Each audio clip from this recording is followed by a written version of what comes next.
You ask Tiger to solve. This deals with linear equations with one unknown. The final result is x equals 84. Let's solve it step by step. Group all constants on the right side of the equation. Subtract 6 from both sides. Simplify the arithmetic.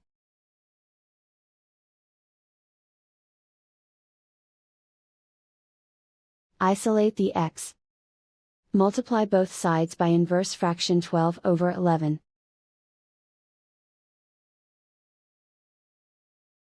Group like terms. Multiply the coefficients. Simplify the fraction.